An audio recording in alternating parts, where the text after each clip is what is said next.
Alors l'épisode du jour, c'est la consommation. Donc celle-ci va bien sûr dépendre du poids du pilote, de la température extérieure, de la façon de pédaler, donc aussi bien la vélocité que la puissance propre du pilote. Et tous ces éléments peuvent être mesurés par la plupart des systèmes, et en l'occurrence avec le Nion sur le système Bosch, on a toutes ces valeurs en temps réel et qu'on peut également analyser par la suite. Donc c'est plutôt très enrichissant pour apprendre à se connaître et connaître le système. Certains cherchent à bricoler leur moteur pour aller au-delà des 25 km/h.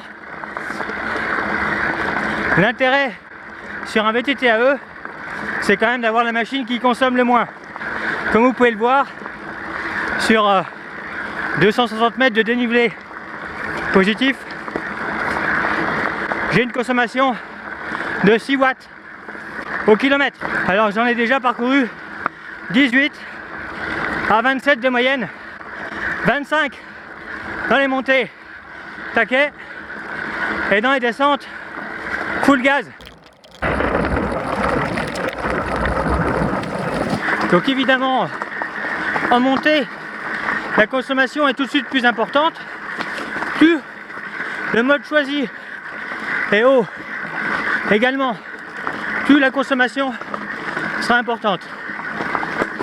La nature du sol également, l'adhérence précaire n'améliore pas l'autonomie.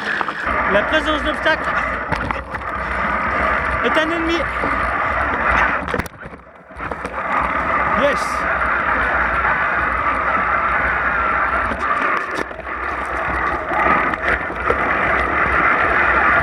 Le format de pneu par contre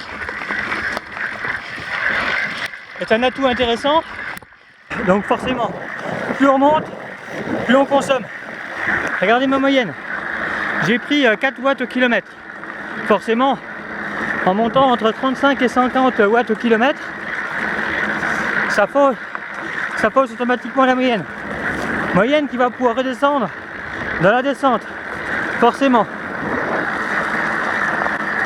Bon, sur une base de 10 watts au kilomètre, je suis quand même sur une base de 48 km à plus de 25 de moyenne.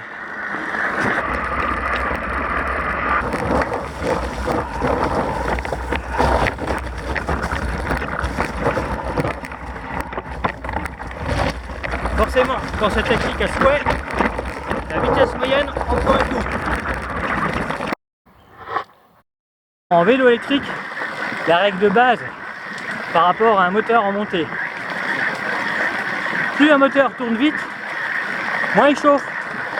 Donc pensez à tourner les jambes le plus vite possible. Moins il chauffe, moins il tire sur la batterie, moins il consomme. C'est pour ça que tout ce qui est moteur dans le moyeu, vous oubliez. Vu que le moteur tourne à la vitesse du moyeu, c'est pas terrible du tout en termes de consommation. Donc très énergivore. Alors étonnamment, au-dessus de 25 km/h hors assistance, le VTT-AE ne consomme rien.